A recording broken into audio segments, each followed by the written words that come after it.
Welcome and thank you for attending. All parties are in listen-only mode for the duration of the presentation. A copy of the presentation will be sent to all attendees following today's webinar.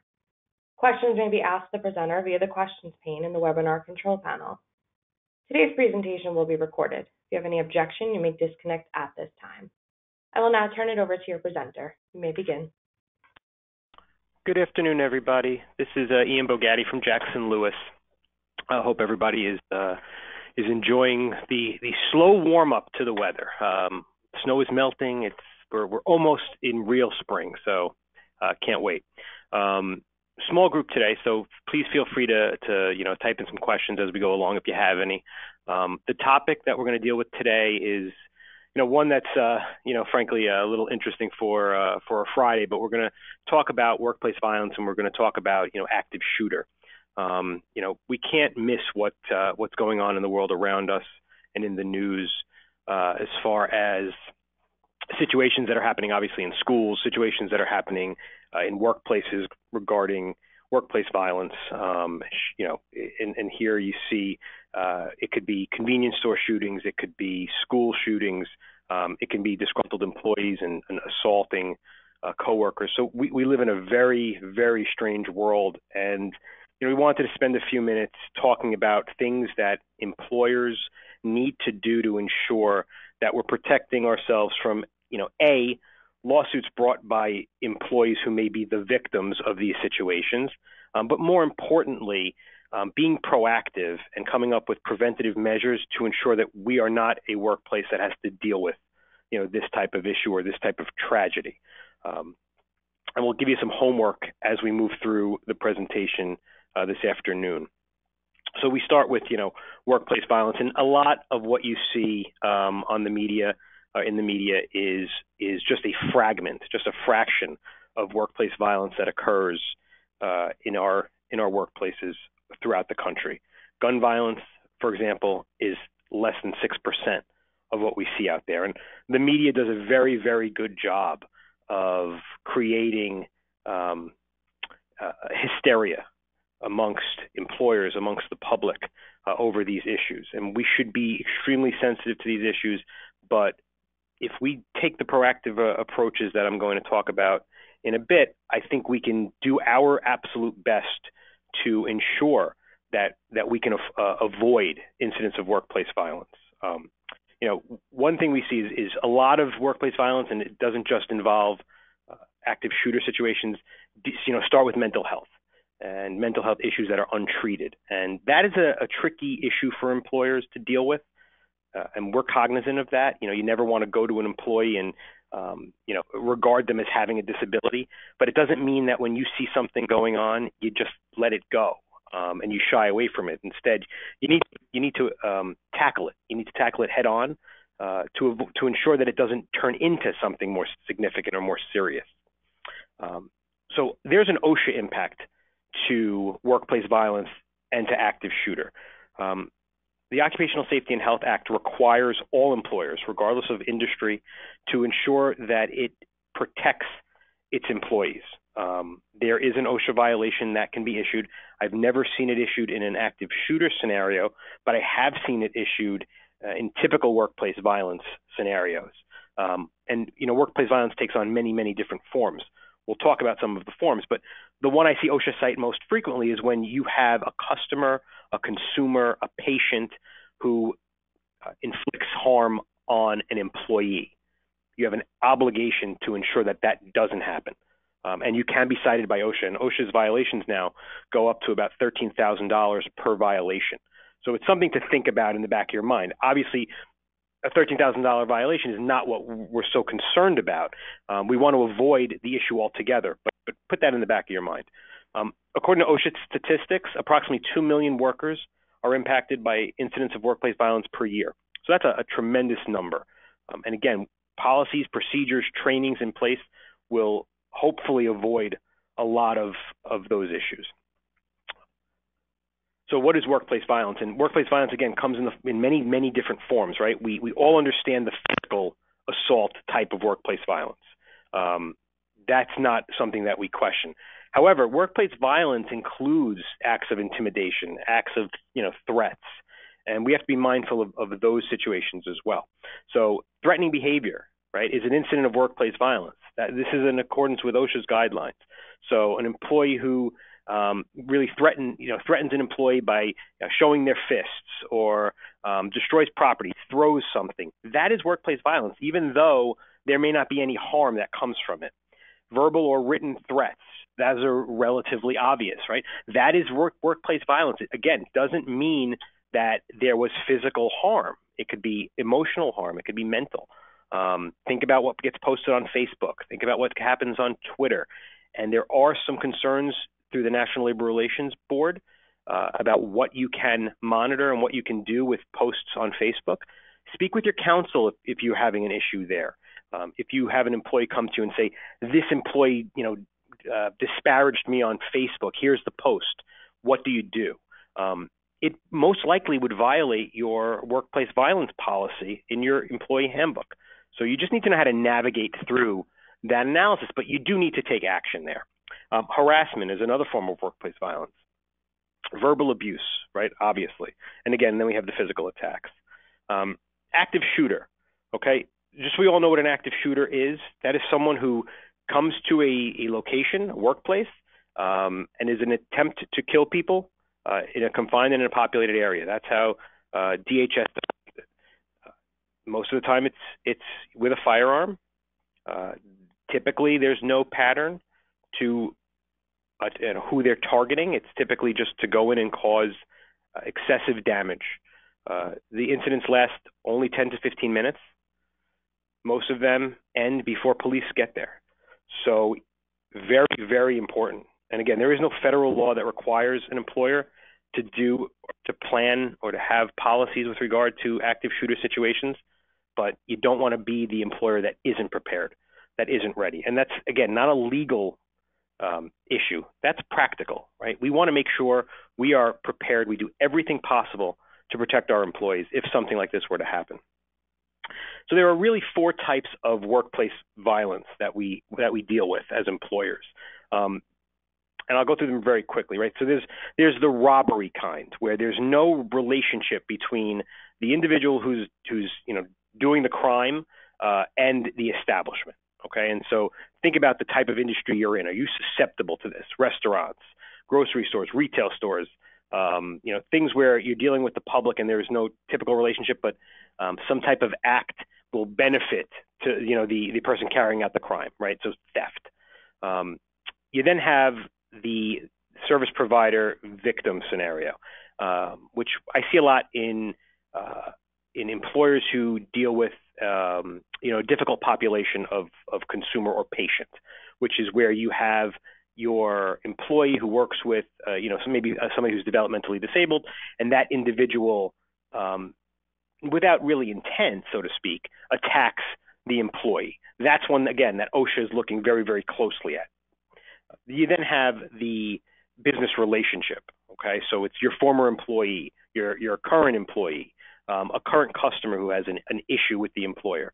So you have that version. And then you have the personal relationship, which is, it's not your employee, but it's your employee's spouse or significant other who has an issue with that employee of yours, comes to the work site and does something. Okay, those are really the issues we find ourselves mostly concerned with. So your job, and here's a good list of things that I want you to be cognizant of. Does anything on this list mean that it's, you're dealing with somebody who may become an active shooter, or maybe somebody who engages in workplace violence? Of course not. Of course not. But an issue like this, it is much better to be prepared, to be, take the conservative approach, and do something, report it, make sure that we're cognizant of these particular behaviors, because these are the things that become trigger points. And when we look back and we do an analysis of an active shooter scenario, you always can see this history, in that individual's past. And again, we want to figure this out before it turns into a workplace violence situation. So employees who complain of unfair treatment, right, may happen a lot in your environment. And some of it may be truthful and some of it may not be, but what you want to make sure you do, communication is absolutely key in ensuring that nothing rises to the level of a workplace violence incident. So when something like this occurs, where employees are complaining about unfair treatment, you have to do something about it. And it doesn't mean you side in favor of the employee, but it means you analyze the situation, you investigate the situation, you communicate with the person making the complaint, diffuse the situation. Chronic unresolved problems among employees, so employees who don't get along with each other, right? Those are situations that can escalate and turn into a workplace violence situation. Employees who, again, they're forced to wait for something. That's, again, us not communicating with our employees, which is, forget workplace violence, is a key for everything in terms of employment, right? If we don't communicate with our employees, if we don't get back to them on issues, they're going to go to outside third parties. And thankfully, we would prefer that obviously than a workplace violence situation, but we certainly don't want them going to outside third parties to resolve their issues either, right? We don't want them to go to an administrative agency. We don't want them to go to an attorney. We don't want them to go to a union.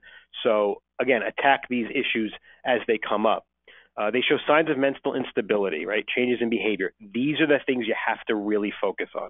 If you have an employee who's exhibiting these signs or symptoms, you got to do something about it. You got to engage yourself in the issue at the earliest possible stage. Employees who are under a lot of stress, financial issues, right? We want to make sure we're cognizant of those employees. If you have reports that an employee is isolating themselves, the quote-unquote loner, get involved there as well. Those are the situations that can escalate, and these are trigger points that I want you to be cognizant of. Employees who are recently disciplined, right? Again, it's an escalation of conduct. And again, right, most employees aren't going to become violent. Like this list is not supposed to say, okay, if I discipline somebody, I have to worry about violence. Obviously not, but we want you to be, aware that these are the things you need to look for. Okay. One thing, and I'm getting a lot of this more recently, especially after Parkland, a lot of employers sending me Facebook posts,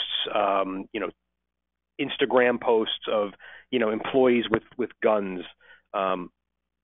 Not necessarily something you need to immediately act upon, right? You want to look at the entire situation of what's going on. Guns are legal, but you look at the whole situation, right? It's not only the guns, but it may be the things that the person has posted. It may be the things that the person has said to other employees.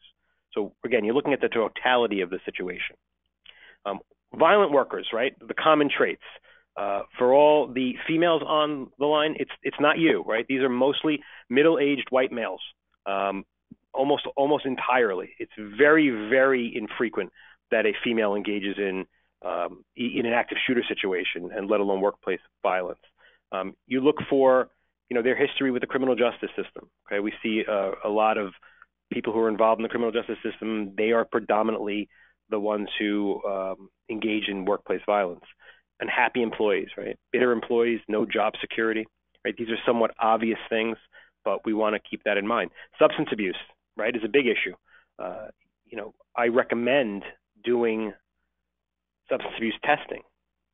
And there are some significant issues depending on location that you may be in, or if you are a unionized employer, but it's something to think about. Doing substance abuse testing, even if you just decided to do pre-employment, is still a very good idea to weed out potential issues before they become your problem. Business impacts, right? The business impacts are tremendous, especially if we're talking about an active shooter situation. Negligence lawsuits, right? You're going to settle cases for $500,000 and above. If you're trying cases, you're going to be in the $3 million range. So we want to avoid these situations. And again, the avoidance is you taking action and making sure we are prepared. Obviously, right? Lower employee morale, absenteeism.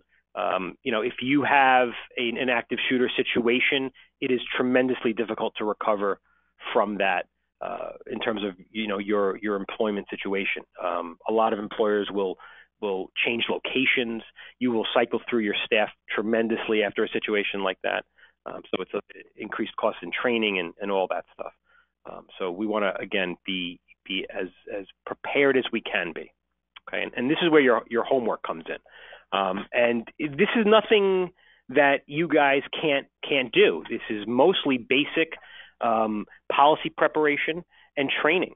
An anti-violence program, right? It should be in all of your handbooks. So number one job after this is over, go back and take a look. Make sure that you have statements in your handbooks that advise all of your employees what your policy is on workplace violence. It should be a pretty strict policy, right? You engage in workplace violence, a lot of my clients, it's zero tolerance. We are going to separate your employment. There's no, we are not going to tolerate any type of that conduct in the workplace. So make sure that's there.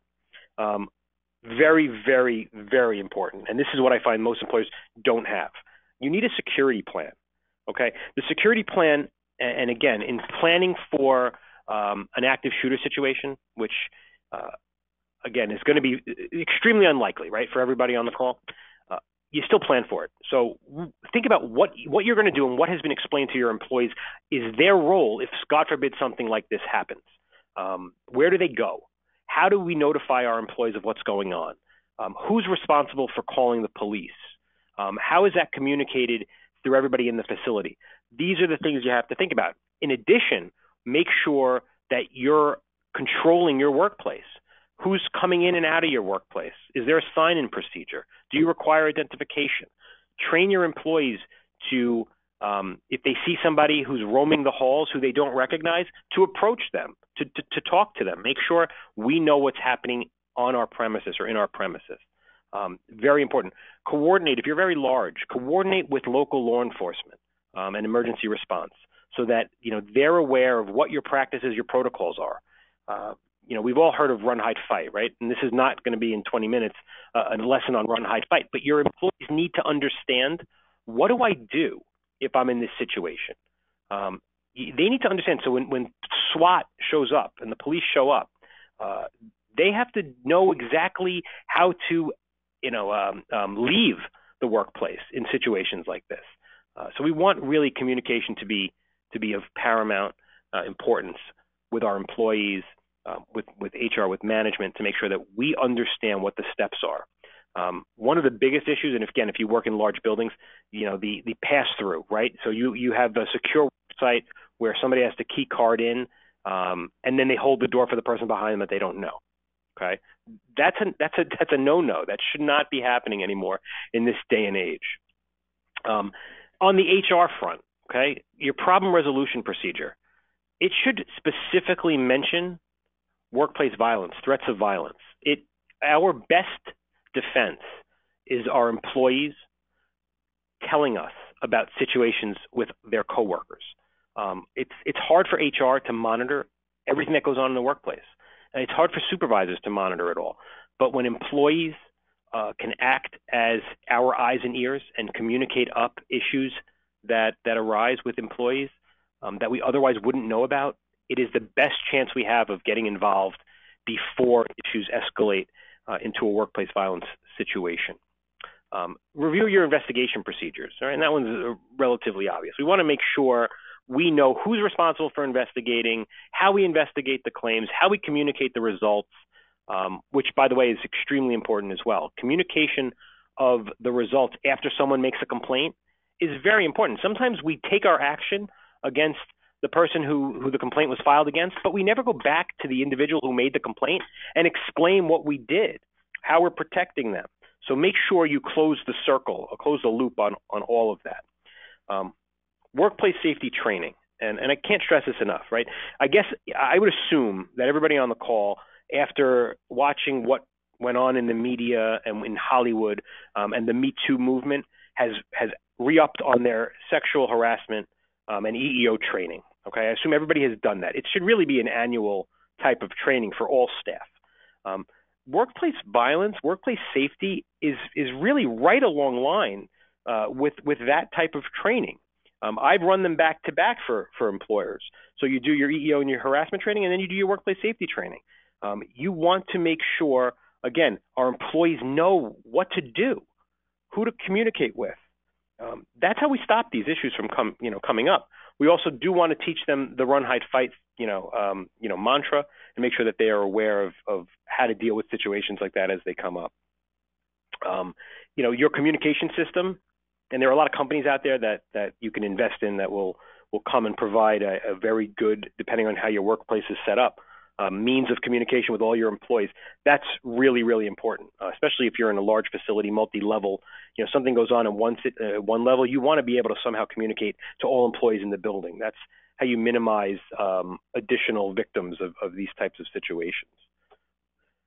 And then if you really want to get advanced, and what you can do is you can actually do a tabletop active shooter presentation. And I recommend that for senior management, human resources, and security personnel, where you can actually go out and create a hypothetical active shooter scenario and test your staff on what they would do. It's like a role-playing exercise that we do, and it's very, very effective if you believe that you're either in an industry that this is, can become prevalent, or if you're concerned about having this type of situation in your workplace.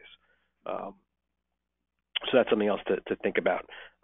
So in 20 minutes, again, very difficult to give you kind of a very in-depth primer on workplace violence and active shooter, but take the homework responsibilities that I've laid out and really look at them and see what you're doing and what you're not doing.